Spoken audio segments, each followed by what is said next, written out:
Nájar. Y pues a ver, cuéntenme, no sé si alguien de ustedes anduvo viendo pendiente del foro en el que participó Julio, que parece que se puso bueno. A ver si al final Julio nos platica cómo le fue o la impresión que tuvo al participar en un foro muy particular. ¿Cómo estás, Juan? Muy buenas tardes. ¿Qué pasó, Adriana? Muy contento de saludarte, de estar contigo. Alberto, Arturo, qué gusto pues que estamos aquí para discutir los temas de la semana. Adriana, me voy a sentir porque ya vi que vas a ver a Luengas a las 9 en la octava, pero eso ahora es Informe Capital, en Capital 21, ¿qué vamos a hacer? No, pero es que no sabes cómo se llama el zip-zap, ¿no? ¿Cómo es el zapeo? Bueno, el que estás cambiando de canal. A esa hora estoy viendo tres cosas diferentes y por supuesto que, claro que vemos Capital 21. Un gusto estar aquí, Adriana. Muchas gracias. Alberto, ¿cómo estás? Muy buenas tardes. Parece que no tenemos... Hola, Adriana, ¿cómo estás? Buenas tardes, Juan, Arturo, buenas tardes, Arturo. Creo que nos andaba fallando, creo que el internet, no sé si hay escuchan? Sí, pero creo que está como un delay, creo que hay como una especie de delay. ¿Tú nos escuchas bien? A ver, me voy a conectar de otra. Sí los escucho, pero me conecto de otra forma, un segundito. Sí, muy bien, perfecto. Mientras, saludo con mucho gusto a Arturo Cano. ¿Cómo estás, Arturo? Muy buenas tardes, Adriana, Juan, Alberto. Pues yo estoy muy tranquilo, desde hace un rato estoy respirando apacible después de ver la mesa en este foro de la libertad de expresión, cuya figura central es el escritor Mario Vargas Llosa, porque al ver a la mesa en la que participó Julio, confieso que vi unos trozos solamente, pero me deja una gran tranquilidad porque periodistas e intelectuales presentes en esa mesa que han firmado documentos hablando de una deriva autoritaria, alentando esta narrativa que habla de ataques a la libertad de expresión, de falta de libertad de expresión durante este régimen, pues resulta que están muy tranquilos y que dicen que no hay tal falta de libertad de expresión, sino si acaso solamente alguna intimidación por parte del gobierno, como la que se vivió en otras ocasiones. Entonces, pues eso nos debería dar mucha tranquilidad a todos. Pues a mí me pareció sumamente interesante lo que además ya recalcaba Julio también en esta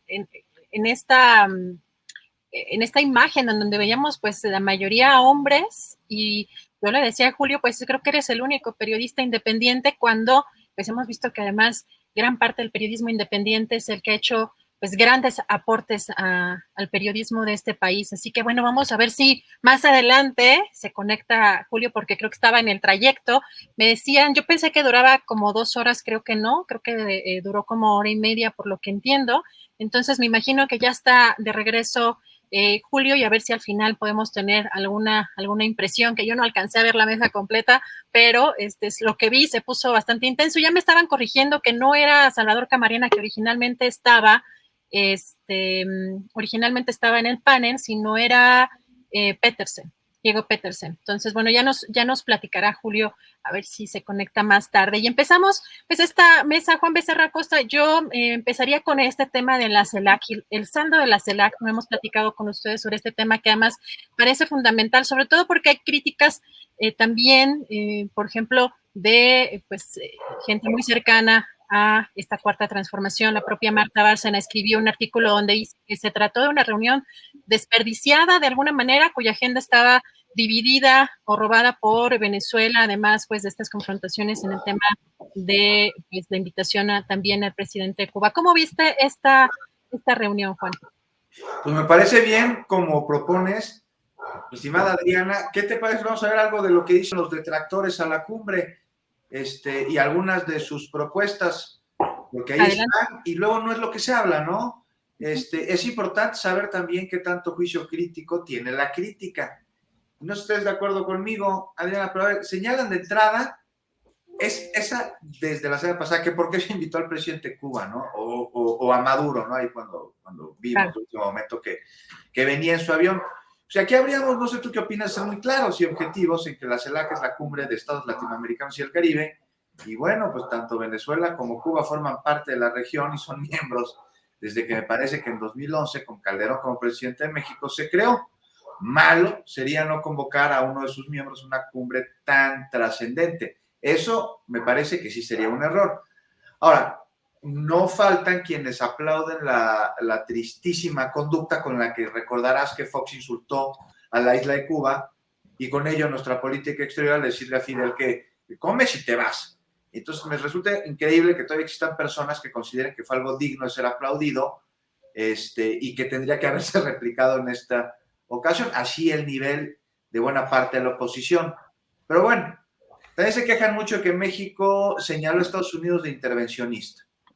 Bueno, a ellos, a los que se quejan, entre quien está Luis Pasos, que escribió un artículo sobre esto, pues me encantaría, les ruego que nos hagan llegar la evidencia de que esta nación no es así. O sea, que nos expliquen bien cómo ha funcionado el destino manifiesto, lo que ha sucedido desde su creación de los Estados Unidos, del país, de la nación en materia de acciones bélicas en distintos países.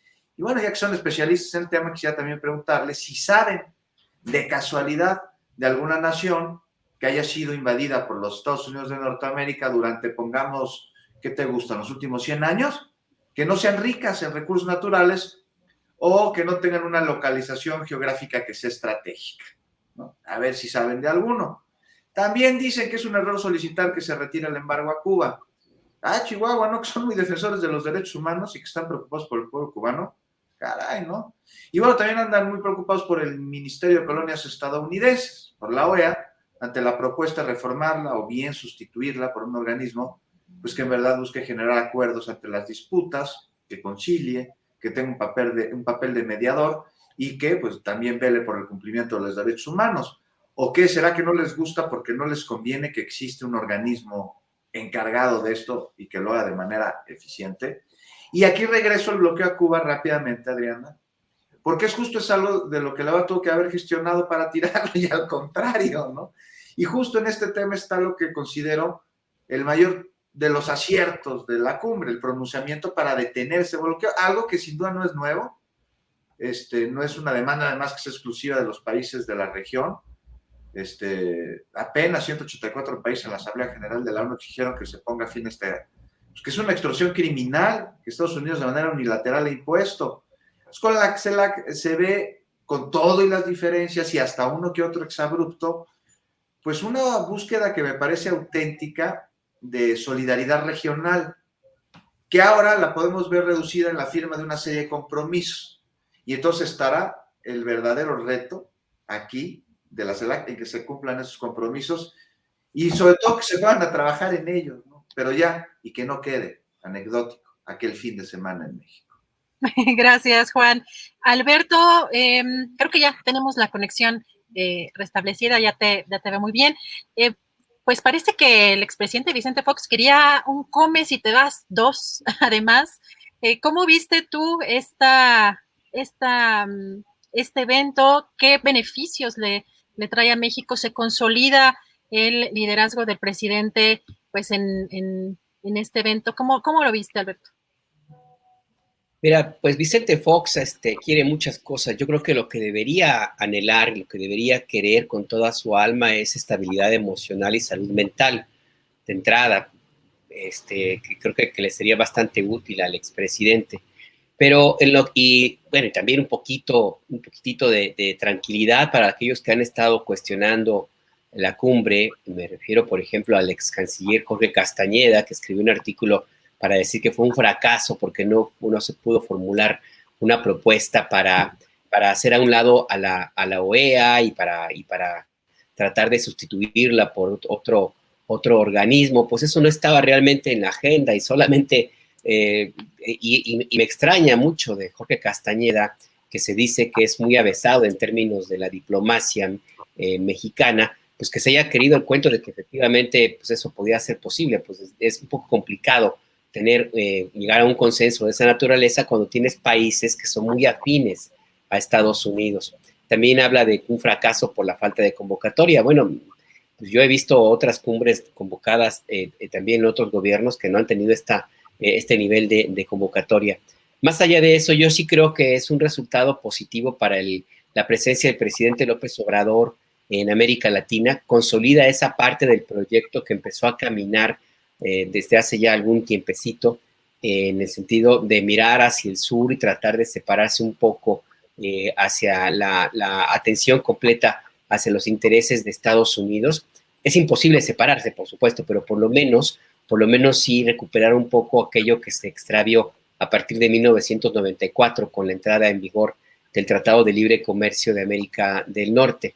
Y me parece también positivo porque de una u otra forma se empieza como a consolidar una especie de bloque de países progresistas que le tendrán que servir a un contrapeso hacia otros países, no solamente en el continente, sino también, sobre todo, Estados Unidos, en el sentido de tratar de establecer políticas diferentes en temas que me parece a mí que son los importantes. Uno de ellos es el de las vacunas.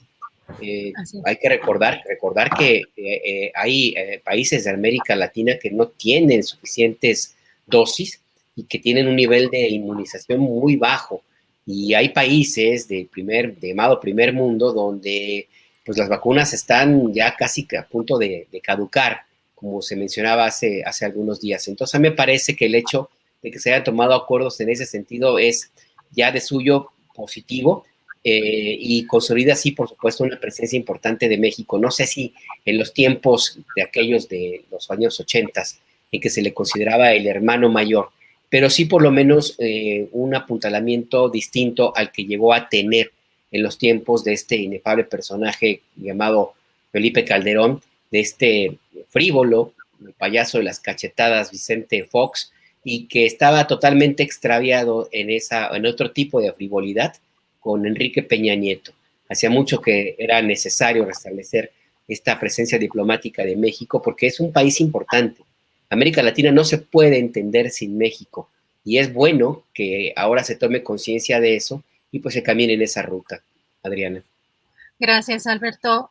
Arturo, ¿tú cómo viste esta reunión? Realmente el presidente López Obrador consolida un liderazgo regional. Como menciona Alberto, también entre los convenios está el articular una red regional para la adquisición o abastecimiento de vacunas o la compra de vacunas.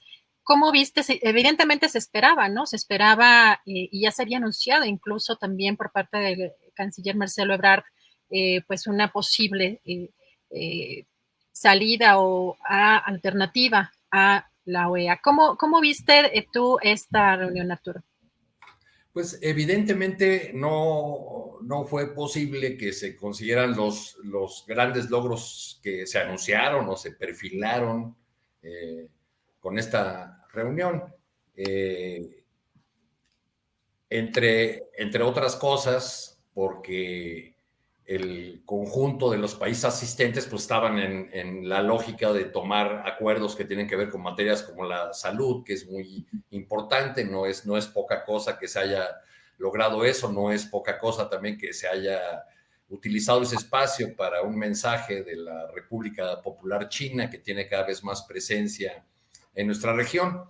Pero creo que habría que ser muy mesurados en el balance de esta reunión, porque no podemos hablar ya de la consolidación de un liderazgo latinoamericano por parte de México, aunque se vayan perfilando esas líneas, entre otras cosas por algo que ayer apuntaba el profesor José Blanco en un artículo publicado en La Jornada, que era mientras Estados Unidos no esté dispuesto a escuchar a los países de América Latina y el Caribe como naciones soberanas, pues será muy difícil caminar en esa dirección.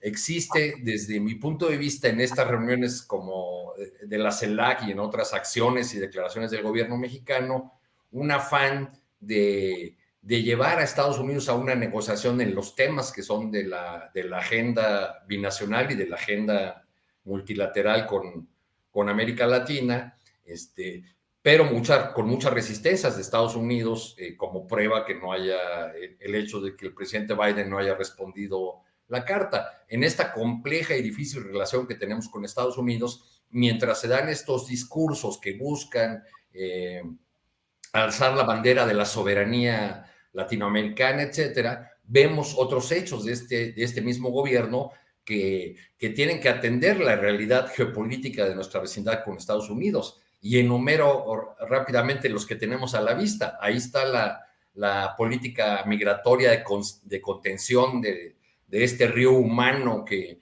viene desde países tan lejanos como Chile o Brasil, ahora de los haitianos, en otros momentos de las caravanas centroamericanas, y pues hay una colaboración explícita, reconocida y además evidente que vemos todos los días del gobierno mexicano con una política regional de Estados Unidos. El día de ayer se publica en el Diario Oficial un acuerdo del presidente para permitir la participación en territorio nacional de elementos del ejército de Estados Unidos. Le llaman un intercambio de paracaidistas. Y la próxima semana va a haber un seminario virtual dirigido a sindicalistas, donde funcionarios del Departamento de Estado y del Departamento de Trabajo de Estados Unidos van a explicar a los mexicanos cuál es el papel de su país en la implementación de la reforma laboral en México. Es decir, que mientras se dan estos planteamientos de respeto a la soberanía, también corre un carril de lo que podríamos llamar la realpolitik, la política real, en el que siguen estos convenios de colaboración y de trabajo conjunto con Estados Unidos. Gracias, Arturo.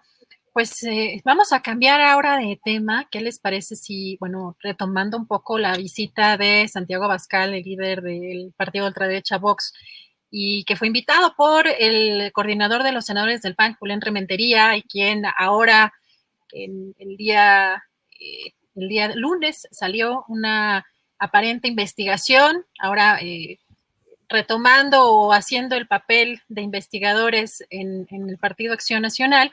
Qué interesante que sea el propio coordinador de los senadores del PAN, Julián Rementería, quien dé a conocer esta investigación, que además señalan que les llevó 6 meses en desarrollar esta investigación, en la que supuestamente a través de algunas solicitudes, en algunas investigaciones que hicieron con algunas dependencias, no encontraron o no acreditaron que los médicos cubanos estuvieran titulados, ¿no? Exactamente, los títulos, la titulación de los médicos o la certificación de los médicos aquí en nuestro país. Entonces, Juan, ¿tú qué opinas? ¿Cómo has visto que ya le llaman el Cubagate? Y pues las reacciones también, porque lo que efectivamente no hemos visto, aunque ayer también vimos a Martí Batres dar información en la conferencia, pero en la línea de que sería una información más política que de otra índole, pero lo cierto es que no sé ustedes, bueno, no se ha visto información respecto realmente a la acreditación, independientemente de que pues sea pues una investigación que les llevó tantos meses en desarrollar, pero no sé qué opinión tienen. Juan Becerra, ¿cómo viste este llamado Cubagate? Pues, ¿cómo ves, Adriana? A mí me parece que como legislan, investigan, una investigación de 6 meses, el Cubagate le pusieron.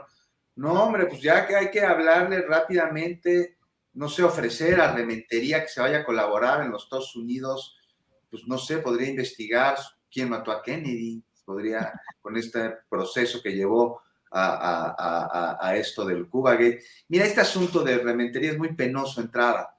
Una disculpa a los médicos cubanos que vinieron a México por escenitas como esta. O sea, todavía que vienen a apoyar, salen con difamaciones o acusaciones huecas. Voy a ver aquí poco a poco cómo está esto de las acreditaciones médicas. En fin, estos médicos que vinieron a México, no más, forman parte del contingente Henry Reed. Es un contingente que desde su creación ha prestado servicios en más de 22 países y que nomás para muestra de su capacidad, de su profesionalismo, pero sobre todo de su prestigio y de su reconocimiento, recibió un premio de la Organización Mundial de la Salud hace 4 años por su labor contra el ébola en el continente africano.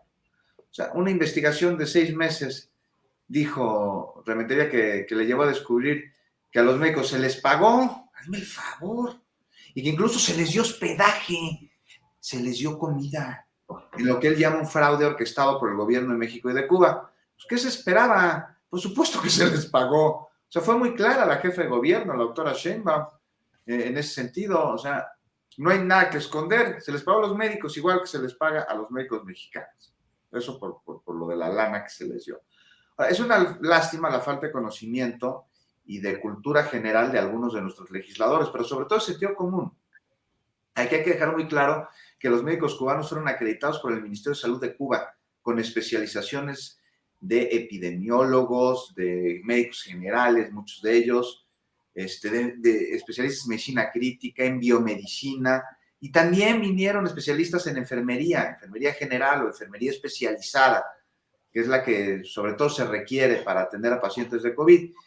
Y aquí aclarar que por la pandemia y la falta de médicos, la Secretaría de Salud Federal publicó desde el año pasado, abril me parece, un acuerdo para permitir tanto a las dependencias federales como a los estados contratar médicos extranjeros sin un grado académico homologado, solo durante la contingencia sanitaria. A ver qué significa esto. Esto no significa que se contraten personas para ejercer labores médicas sin que sean profesionales. El personal cuenta con la documentación que le permite ejercer su profesión como, pues ahora sí que como profesional de la salud en el país donde realizó su formación académica. Son médicos. Y además la autoridad sanitaria del país, en este caso Cuba, emite una carta responsiva con la que avala su capacidad. Y ya se habla, es una cortina de humo, lo de Vox. No creo que sea una cortina de humo, Adriana, para tapar su desafortunada reunión con Vox, porque es una cortina de humo justo tapa, no deja ver. Y con estas tristes declaraciones, con esta pseudo investigación cuyas conclusiones son puras suposiciones de alguien que le gusta creer sus fantasías, pues se acentúa, se exacerba, se confirma lo que sucede en el PAN, que es un partido sin cabeza, no tiene dirección, no tiene cuadros. Su operación está basada en la marrullería y cava su tumba con sandeces que se autoaplauden entre ellos. O sea, imagínate, nada más ahí se los dejo la reflexión, que hoy uno de los grandes referentes del PAN es Lili Telles. Ahí la tiene. Personificación del oscurantismo, de la deslealtad, de la violencia, pero sobre todo de la osadez, de la ignorancia. Y ya para acabar, vamos a dejar aquí una cosa clara. Me decían que el PAN está en decadencia. Y no, a mí no me parece que sea correcto decir que está en decadencia, porque la decadencia requiere como elemento fundamental que haya existido esplendor, cosa que jamás ha tenido. Pues gobernó 2 sexenios, Juan. Pero no, eso no es tener esplendor. Llegaron al poder, pues no ve los resultados. Eso no fue esplendor. Gracias, Juan. Alberto, pues, ¿qué opinas de este tema?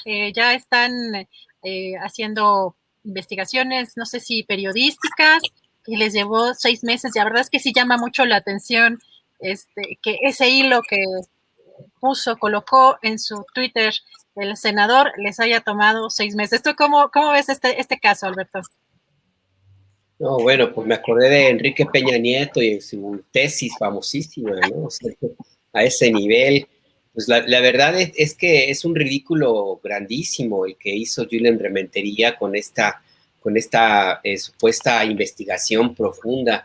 Pues como alguien comentaba, escuchaba a Luisa Cantú justamente en radio, bueno, pues ¿por qué no preguntaron a la Embajada de Cuba?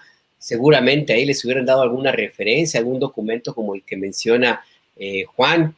En fin, yo vi esto como me resisto a creer que haya sido con algún propósito distractor, como coinciden, porque no les funcionó. Me cuesta también trabajo pensar que una persona que haya llegado a ser el senador de la República y que tiene una carrera política dentro del Partido Acción Nacional, pues tenga esta incapacidad intelectual de tal naturaleza como para no agotar todas las fuentes de información que te necesitas para corroborar lo que tú estás planteando como una gran investigación. Yo creo que el propósito más bien está en otro lado y me remito a lo que se ha estado publicando con otros personajes que son ubicados en la misma línea que esta ala cercana a la ultraderecha. Por ejemplo, recientemente este compañero Loret de Mola publicó una nota, una columna mencionando que el programa de apoyo a los jóvenes construyendo el futuro, era un fracaso monumental. Y de inmediato se registró una andanada de comentarios, de señalamientos, de tweets, que iban todos en ese sentido, hasta una hashtag ahí en Twitter.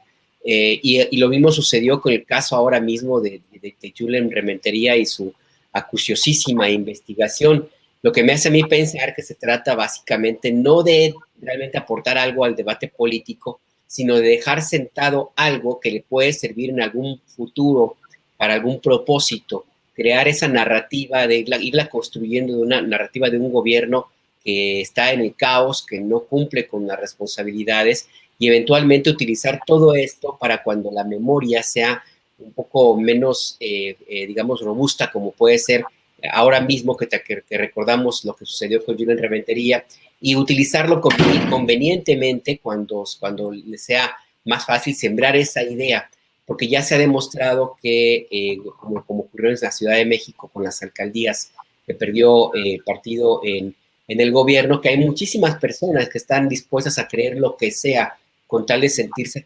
satisfechas, no solamente en su inconformidad, sino también en su posición clasista y en su posición, pues, de odio. No tengo otra forma de decirlo. Y para eso siempre te sirve tener algún referente que puedas hacer pasar por verosímil, justo porque todos los días hay un escándalo que tapa al anterior. Entonces esto, yo creo que sí están como en esa idea más bien de crear una narrativa, la construcción de algo que les va a ser útil. Y si me equivoco, pues sería todavía peor, porque entonces hablaría de una incapacidad, insisto, intelectual, pues no solamente del senador de la República, sino también de su equipo de asesores, Adriana. Gracias, Alberto. Arturo, ¿tú cómo ves este tema? Llama la atención que sea el mismo senador, el mismo personaje que invitó al líder del partido de ultraderecha Vox, el que haya pues sacado esta supuesta investigación. No sé si como manera de buscar tapar un tema con otro, o como dice Alberto, ¿qué es lo que están fraguando? ¿Qué hay detrás de pues ese tipo de acciones? ¿Cómo ves este caso del Cubagate? Pues están fraguando, no están fraguando más que sus banderas para 2024, Adriana.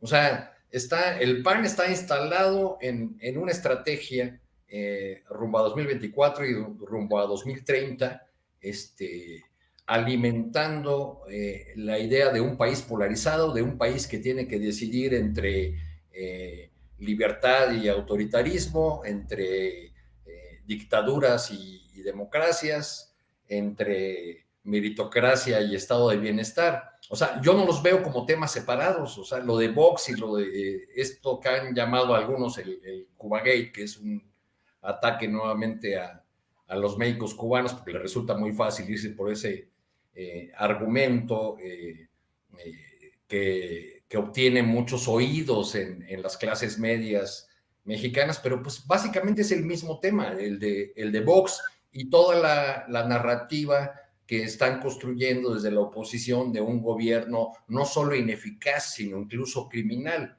O sea, esto de los médicos cubanos forma parte del mismo guión, de la misma historia de están matando a los niños con cáncer, están persiguiendo a los científicos, están destruyendo las instituciones, etcétera, etcétera, y todo eso camina rumbo a la elección de 2024. No podemos separarlo de la reunión de la CELAC tampoco, que fue el tema de lo que tocamos, porque fue precisamente ese foro el que le permitió a estas expresiones de la derecha mexicana lanzarse en contra de los dictadores de Cuba y de Venezuela. Fuerzas políticas, no solo el PAN, sino también entre otros analistas y críticos que son muy fijados con lo que sucede en Cuba o Venezuela y que nunca han dicho una palabra con la represión en países como Chile, como Colombia, o que callan convenientemente frente al drama centroamericano cuando se dice y se prueba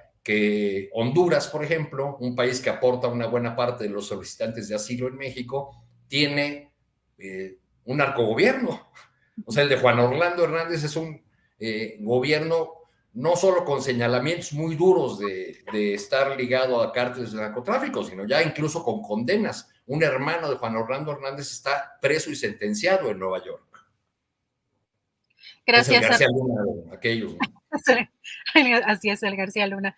Gracias, Arturo. Sí, pasamos ahora al tema, pues, ligado precisamente con esta derecha y con lo que ayer platicábamos Arturo y yo, que era inevitable tocar el caso de Lili Telles con la comparecencia.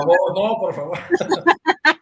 Carla, de hecho, pues tenemos por acá el segmentito, porque, bueno, tuvo un discurso muy particular, pero empezando contigo, Juan, sobre la comparecencia de la titular de la Secretaría de Seguridad Ciudadana, Rosa Isela Rodríguez, ayer en el Congreso, y pues las reacciones también de la oposición. Por un lado, la secretaria señala que no, pues no vinieron a ganar una guerra, sino a ganar la paz, aunque también reconoce el aumento en los feminicidios y algunas reacciones, pues no sé si lo vean ustedes como un show, pero declaraciones de la que parece más fuerte justamente en la oposición Telles, pues muy, no sé, yo las califiqué de muy infantiles, algunas declaraciones que dio, y además al llamar edecanes a los elementos del ejército, de la Guardia Nacional, así que pues un tema que se colocó ayer en las redes sociales. ¿Cómo viste esta comparecencia, Juan, y pues estas reacciones de la oposición? Las reacciones de la oposición sobre la comparecencia a la que le entramos ahorita, ¿estás de acuerdo, Adriana? Esas sí son intentos de distractores. O sea, ve a dónde ha girado, a dónde se ha dirigido la conversación sobre una comparecencia de tanta importancia como es la de la encargada de la seguridad del país, pues a las ocurrencias, puerilidades de Lili Telles regalándole ahí el libro al padrino. No son ocurrencias pueriles esas, de niño chiquito. Y ahí se dirige buena parte de la conversación, porque pues ahí encuentran en el chisme, en lo burdo, en lo disruptivo, el tema. Y hacen eso por dos cuestiones, me parece. Una, porque les está funcionando. Y otra, porque no tienen otro tipo de argumentos.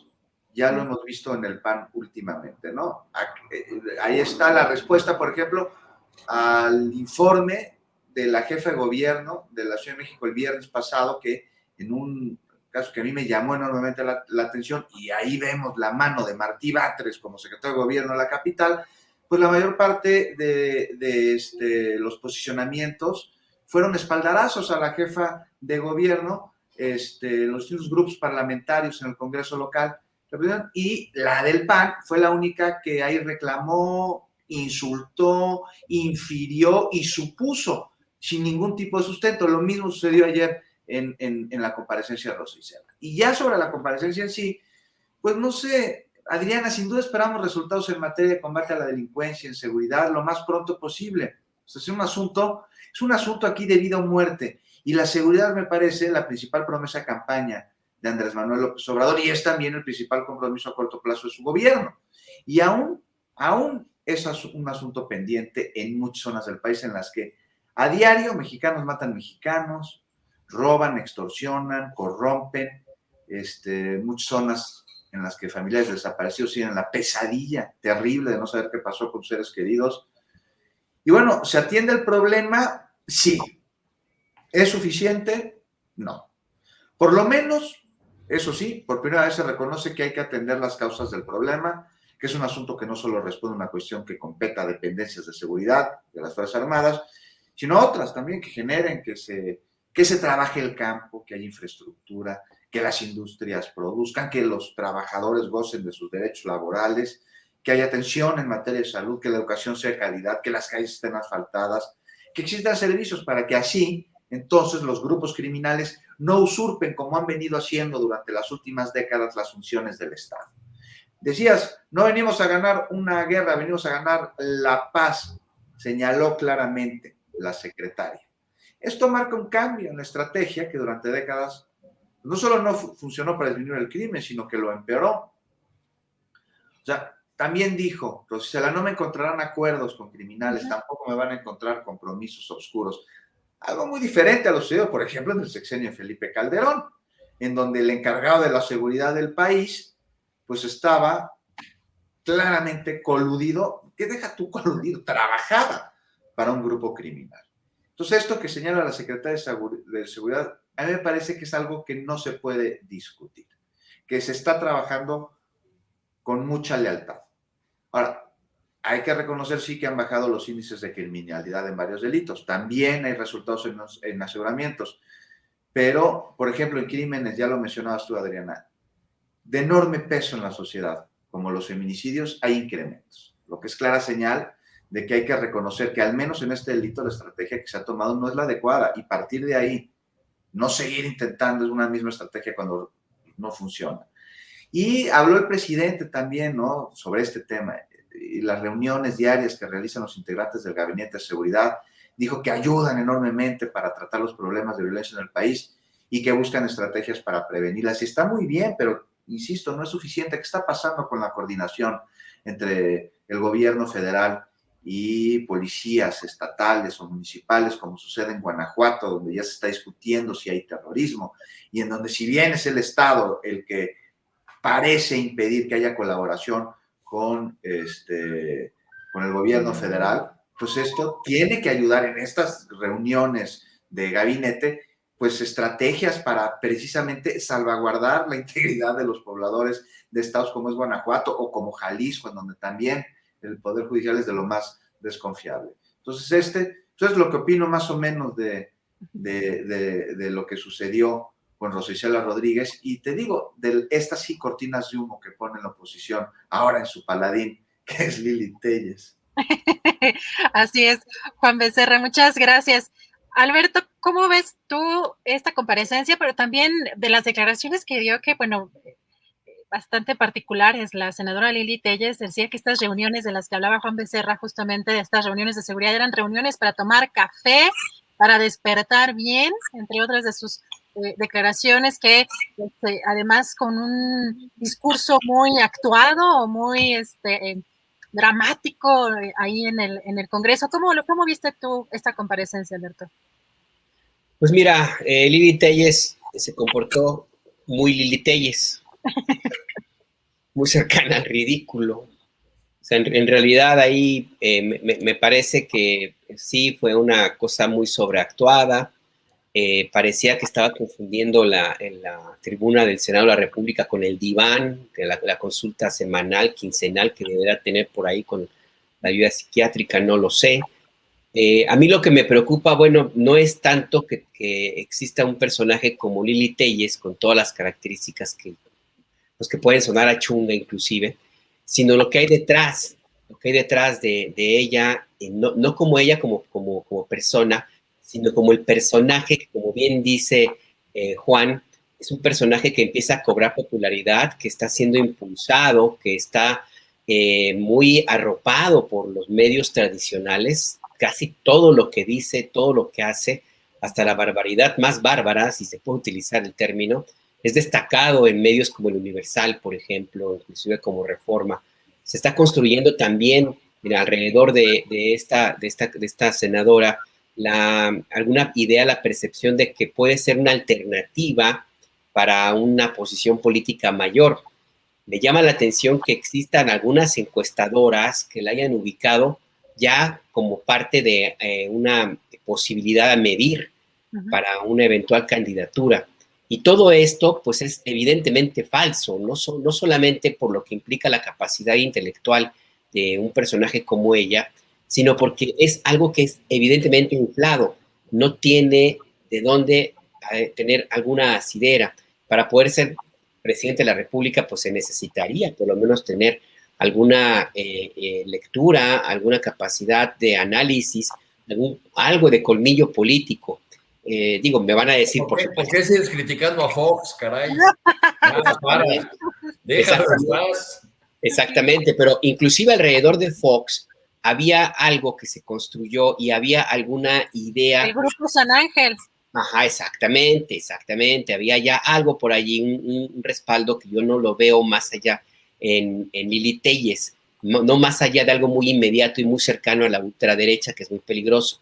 En el caso de Enrique Peña Nieto, que sería otro personaje también muy cuestionable en términos de su capacidad intelectual, pues él también tuvo algún cierto colmillo político y una formación familiar, pues para poder medirse en esos terrenos, y pues tuvo la capacidad por lo menos de relacionarse a su manera para el beneficio de su equipo y su grupo, que era muy compacto y todo, pero bueno, pues ahí está. En el caso de Ilte yo no lo veo porque, insisto, es un personaje construido, bastante falso, como ha sido toda su trayectoria en los medios de comunicación, ¿no? Entonces a mí lo que me parece lamentable es que haya quien le crea, que haya quienes realmente empiecen a verla como una alternativa. Y no hay que perder de vista que sí hay posibilidades de que la construcción de personajes de esa naturaleza, tal vez no para 2024, pero sí para más adelante, puede tener alguna capacidad de éxito. Recuerden cómo nos burlábamos de Donald Trump, cómo decíamos que era imposible que fuera a llegar un personaje como él, salido de la televisión y tan grosero, rayando incluso hasta en el ridículo, y llegó a ser presidente de Estados Unidos. Y recordemos lo que sucedió también con Jair Bolsonaro y con otros personajes, pues. Entonces yo sí diría, sí hay que tomarlo pues como es, un personaje, insisto, muy, muy cercano al ridículo, pero no, me parece que no debemos quitar la mirada de lo que hay detrás. Detrás de Lili Téllez hay alguien, hay una mano poderosa. Lili Téllez es una tonta útil, como tontos útiles hay otros personajes como Gabriel Cuadri, por ejemplo, a los cuales no hay que verlos solamente, no quedarnos solamente en la burla, en el meme, sino ver hacia arriba, voltear al techo.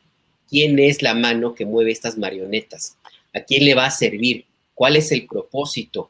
¿Qué tipo de construcción de narrativa política están ellas y ellos representando? Porque me parece que es allí donde puede haber un cierto riesgo. Y yo sí lo veo muy cercano, no solamente en términos de los grupos religiosos de ultraderecha, muy cercanos, o más bien abiertamente fascistas, sino de los empresarios, de los académicos, de los intelectuales, los factores de poder para los cuales este tipo de personajes, insisto, son útiles y no para el país necesariamente. Oye, rápido, Alberto, perdón, pero aquí, ¿tú cómo ves este asunto? Me parece de lo más puntual lo que acabas de señalar, ¿no? ¿Quién tiene los hilos? Pero ¿cómo llega Lili Téllez al Senado? No hay que olvidar que ese voto masivo por Morena llevó a Lili Téllez al Senado y aquí ejercer tantita autocrítica en el partido para ver a qué cuadros andamos postulando, ¿no? Pues hay que hacer una revisión porque yo insisto, mientras en Morena y el partido en el poder andan papando moscas, andan peleándose por el presupuesto, peleándose por el salario, por los vales de despensa, este tipo de personajes ya se colaron y los que están detrás de ellos también ya se colaron. Y no hay que olvidar un punto fundamental. Prácticamente nada de las candidaturas de 2018, prácticamente nada de los personajes que participan en la administración pública y nada de lo que venga en adelante en términos político-electorales de Morena se mueve sin el aval del presidente López Obrador. El presidente López Obrador también tiene corresponsabilidad en el caso Lili Téllez, porque él le dio el palomazo a la postulación, que seguramente se la presentó Alfonso Durazo, como dicen, pero yo me voy más por el lado de Ricardo Salinas Pliego. Ojo con esto. Gracias, Alberto. Arturo, pues tú cómo ves todo este tema. Digo, la comparecencia es digamos, el marco, pero pues el caso también de Lili Téllez y lo que están mencionando Juan Becerra y Alberto Nájar, pues tiene mucha relevancia. ¿Cómo ves todo este tema, Arturo? Ayer que vi unas imágenes de Paulina Rubio siendo coronada reina gay en Miami, pensé en Lili Téllez porque me la imaginé en un carro alegórico ahí en Reforma, vestida de Estatua de la Libertad, como reina de frena o algo así. Okay. ¿Qué quiero decir con esto? Lili Téllez es el personaje perfecto para la derecha más rancia de México, porque es un personaje que encarna a la perfección la histeria anticomunista y el odio irracional a López Obrador y todo lo que represente. Pero, como bien dice Alberto, es solo un rostro. Cuando ella quiere demeritar a los elementos de la Guardia Nacional diciendo que solo son medicanes caros, bueno, pues también hubo lectoras de noticias caras, ¿no? Para sus medios de comunicación. Lo que queda, el ruido que arma, sin embargo, nos impide ver lo que era esencial en el caso de la comparecencia de Rosa Isela Rodríguez, es ver los informes con la presencia, además de muy importante, la presencia en el Senado de los mandos militares, y ver este informe donde se nos habla de la reducción de algunos delitos a escala nacional, donde se hacen afirmaciones interesantes como aquella de que para el gobierno federal sería muy fácil decir que la mayor parte son delitos de fuero común, pero que no se ha hecho así, sino que se afrontan los problemas, la reducción muy pequeña en el número de homicidios, el reconocimiento del incremento en los feminicidios, aunque siempre con la aclaración presidencial de que antes no se registraban y así se da, por eso explican este incremento, ¿no? Yo creo que ahí estaban esos hechos y que el debate que quizá habría que impulsar sería sobre la eficacia de esta estrategia que planteó desde el inicio de su gobierno el presidente López Obrador, cuando la secretaria dice, no venimos a hacer la guerra, sino venimos a hacer la paz. Lo que está haciendo es parafrasear o repetir las líneas de la política de seguridad que López Obrador trazó desde antes de tomar el poder, ¿no? Muchas voces sensatas, me parecen a mí, han dicho, bueno, es correcto ir a las causas profundas del crimen, pero también hay zonas del país que requieren una intervención inmediata porque han quedado presas del terror del crimen organizado. Ese debería estar siendo el debate, porque cuando hablamos de Lili Téllez, a mí me da la impresión de que pues estamos tomando la parte más jocosa y que nos puede parecer divertida de personajes públicos, pero no estamos yendo al fondo de los temas que es donde deberíamos estar como país. No me refiero nada más a esta mesa y a este momento. Gracias, Arturo. Pues si les parece, empezamos con los postrecitos. Teníamos por ahí un tema pendiente por si alguien lo quiere retomar. Es importante también darle seguimiento al caso pues, de esta investigación sobre los estudiantes desaparecidos de Ayotzinapa. Y ayer que vimos justamente a Alejandro Encinas y a Omar Cervantes en este recorrido a medios por esta barranca de la carnicería, que es la primera vez que dan este tour a medios de comunicación, por lo que entiendo, y que se dijeron cosas pues muy importantes. Para empezar, pues evidentemente batean, ¿no?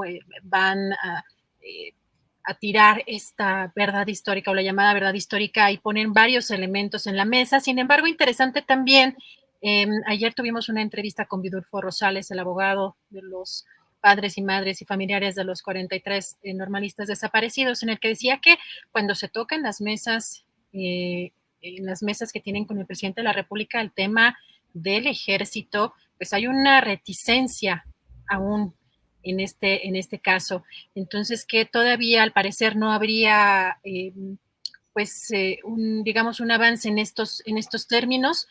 Y pues no sé, Juan Becerra, ¿tú cómo ves? Ayer las investigaciones o los avances que dieron a conocer, pues sin duda son importantes, pero también se enmarca un poco en el contexto de la seguridad, con lo de las Fuerzas Armadas y esta reticencia de la que habla precisamente Vidulfo Rosales a la hora de hablar de elementos del ejército. ¿Cómo ves, Juan? Pues estamos hablando aquí de un terrible cochinero durante el sexenio pasado.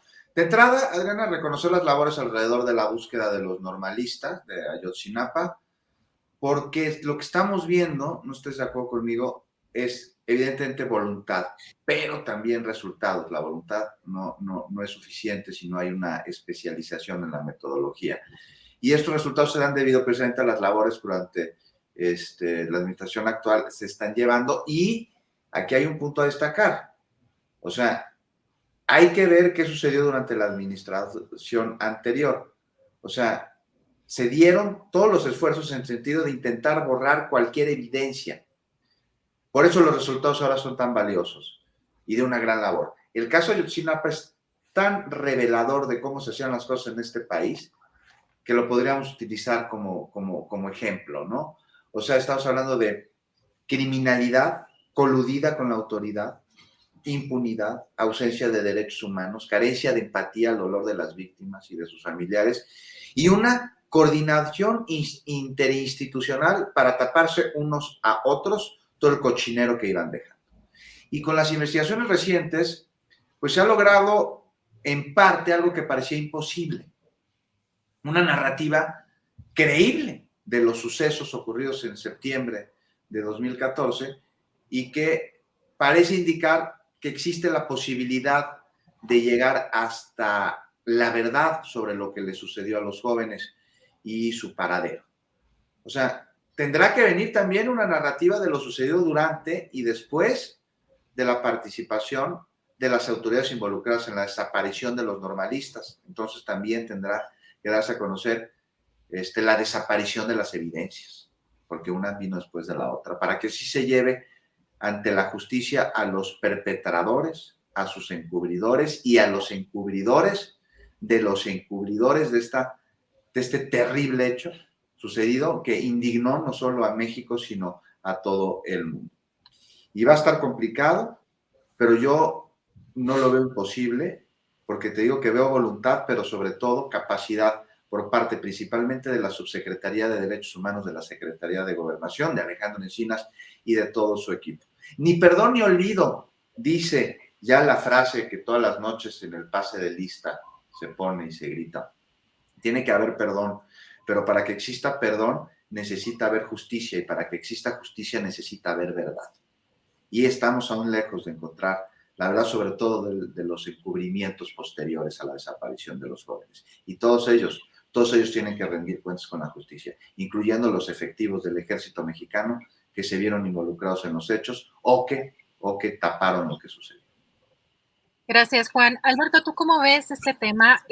Menciono, porque además lo publicó Julio también en su columna, precisamente estas declaraciones de Vidulfo Rosales, donde dice que en las mesas de trabajo se habla de esa responsabilidad de los militares.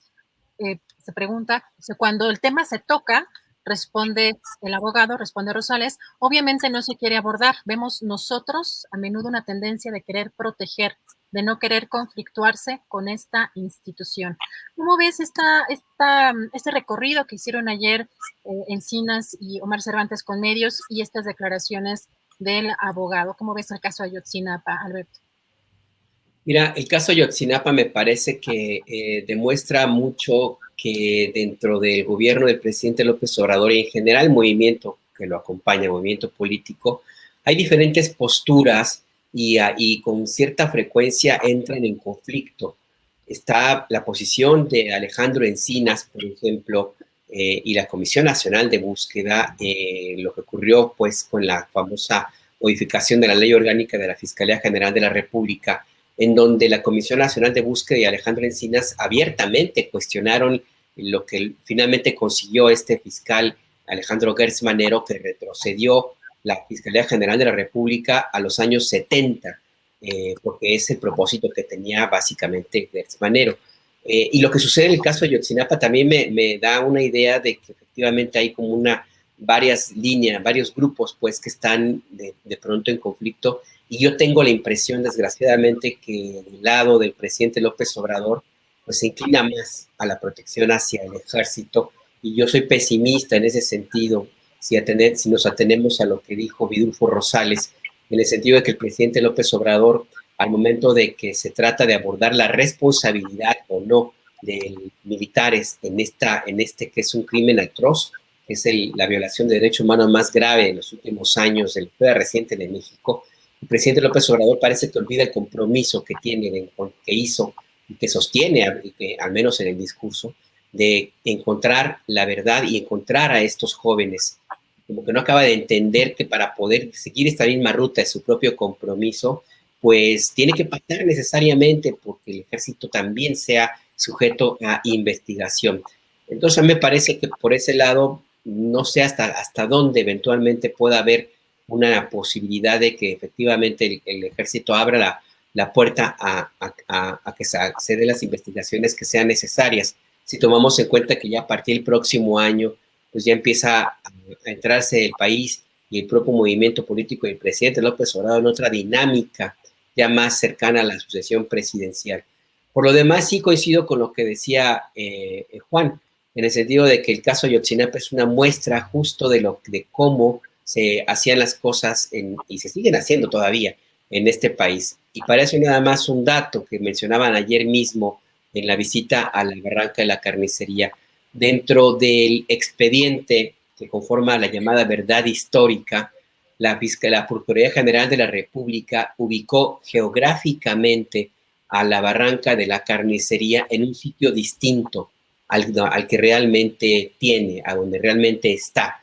¿Y qué fue lo que sucedió? Pues que las búsquedas que se hicieron con base en esa georreferenciación se dieron en un sitio donde no era la Barranca de la Carnicería y por lo tanto el resultado fue que no encontraron nada o encontraron cosas inútiles. Es decir, desde un principio, hubo la intención del equipo encargado de la investigación de este caso de no hacer nada o de desviar la atención.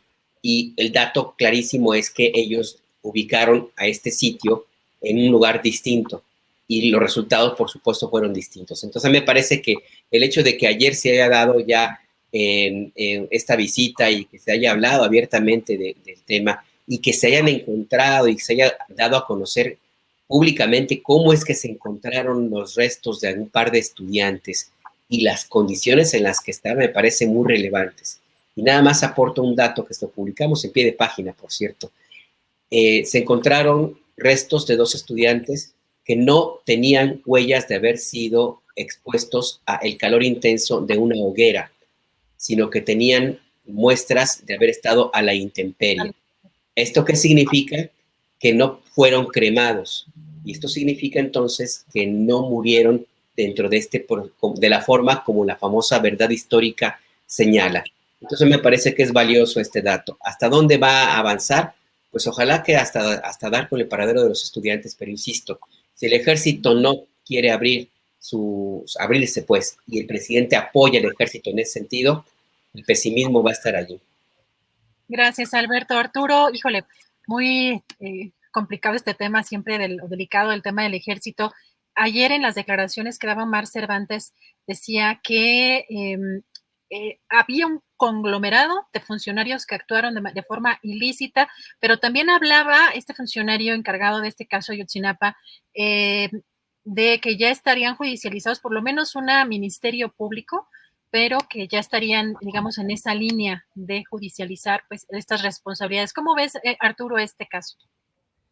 Yo tendría poco que agregar a lo que ya señalaron Juan y Alberto. Solo les quisiera compartir un recuerdo. Cuando en 2014 anduve en Iguala, subiendo a los cerros y recorriendo algunos de los predios que han formado parte de las investigaciones. Algunos de esos recorridos los hice con los padres de familia de Ayotzinapa, a quienes hay que reconocerles esa tenacidad, a quienes hay que reconocerles que con el dolor que significa la ausencia de sus hijos hayan buscado en un pueblo y en otro y tocado puerta por puerta en la ciudad de Iguala y las ciudades y poblaciones vecinas. En alguna ocasión subimos a los cerros que estaban llenos de fosas. Igual estaba rodeado de fosas clandestinas. Toda la gente que vive en los márgenes de la ciudad sabía dónde estaban, ofrecía sus testimonios de que, bueno, pues por aquí pasaban en la madrugada y subían y después veíamos que bajaban menos personas. Subimos por una de esas veredas, ahí eso lo relaté en alguna nota, y vimos pues aquellas fosas con algo de agua, lodo, llenas de moscas, un olor indescriptible. Al margen de ese horror, lo que indicaba aquello es lo que acaba de decir Alberto, que el modus operandi de ese grupo criminal no incluía la incineración, o al menos no hasta el momento en que ocurrió lo de Ayotzinapa, sino que solían enterrarlos en esas fosas. En fin, este domingo, en una semana que será de puras marchas para la Ciudad de México, pues inicia con la marcha de este domingo 26 por el 7º aniversario de la desaparición de los jóvenes de Ayotzinapa, y en los siguientes días pues tenemos el 2 de octubre, donde pues también estarán seguramente los estudiantes normalistas, y el 3 pues la marcha convocada por las sotanas en contra de la Suprema Corte y su decisión sobre el aborto. Nada más para abrir boca de lo que nos viene la siguiente semana. Ave María Purísima. Sí, gracias, Arturo. Pues qué delicia platicar con ustedes, que me permitan acompañarlos en esta mesa.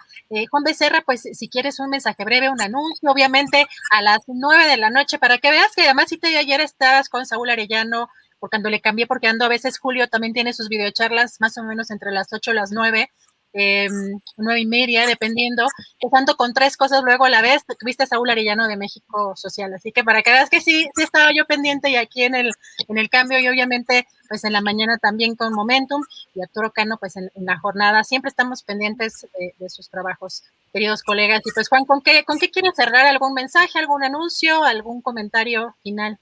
Pues nada más a ver si la próxima semana incluso lo podemos platicar, ver qué está sucediendo con todos estos personajes famosos que están viendo involucrados en asuntos de lavado de dinero, de uso de recursos de procedencia ilícita. Empiezan a salir nombres, empiezan a salir sus esposos que luego se relacionan con el poder político, quién estará detrás de ello y quiénes se han visto beneficiados enormemente con estas empresas de outsourcing con la que se le ha dado tanto dinero. Es un tema que hay que profundizar. Y otro, que también lo vimos ayer en Capital 21, es el de las investigaciones sobre los tráilers de la muerte en Jalisco, en el que más de 300 cadáveres andaban vaciándose por la ciudad. Y bueno, ha sido vinculado a proceso el que era director del Instituto de Investigaciones Forenses del estado de Jalisco, cuando pues no era facultad suya esos cuerpos ni esos trailers, sino de la fiscalía.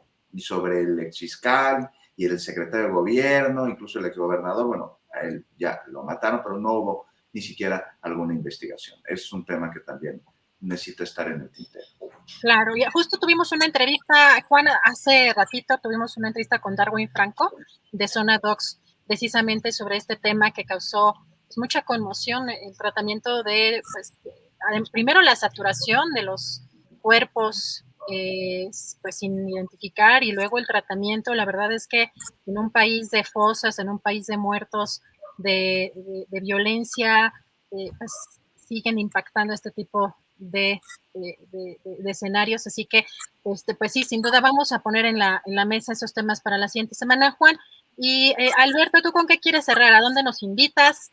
¿Qué quieres anunciar o qué quieres comentar?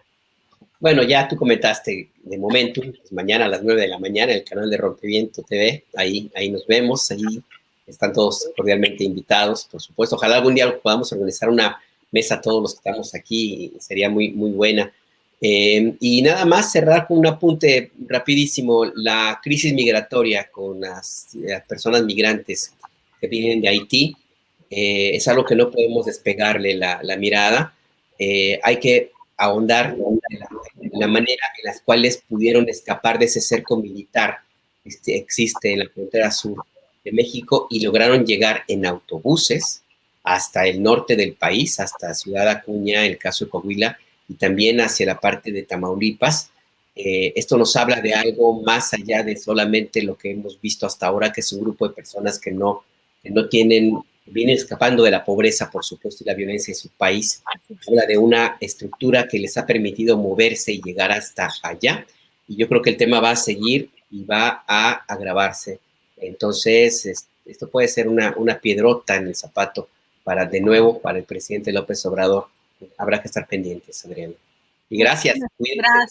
Gracias a ti, Alberto. Arturo, pues como dice Julio, el postrecito, ¿con qué te gustaría cerrar, Arturo? Mi postrecito es el siguiente. En estos días se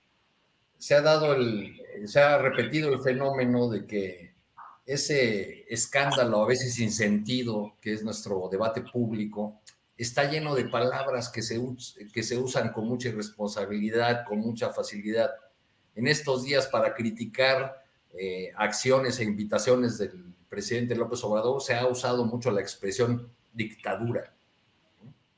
Para hablar de rasgos dictatoriales en el gobierno de López Obrador. Me parece una profunda estupidez por un lado y por el otro una ofensa a las víctimas de dictaduras. A la gente que tuvo que salir con lo opuesto, que dejó atrás a veces a familiares asesinados, a la gente que no tuvo la oportunidad de volver nunca a su hogar o lo tuvo que hacer muchísimos años después. Es ofensivo que los enemigos de López Obrador hablen con esa facilidad, usen esa expresión con tanta facilidad como lo hace un diputado del PAN, Gabriel Cuadri, cuando exalta la dictadura chilena. Gracias, Arturo. Pues sí, muy importante. Y también hablan con una facilidad de socialismo, de comunismo, de pues un montón de conceptos que de pronto no tienen dónde sostenerse. Pero pues muchísimas gracias, colegas, por permitirme moderar esta mesa. Siempre un placer platicar con ustedes y nos vemos pues el próximo miércoles. Gracias a ti por la moderación. Nos vemos, Adriana. Gracias, Juan, Arturo, Alberto.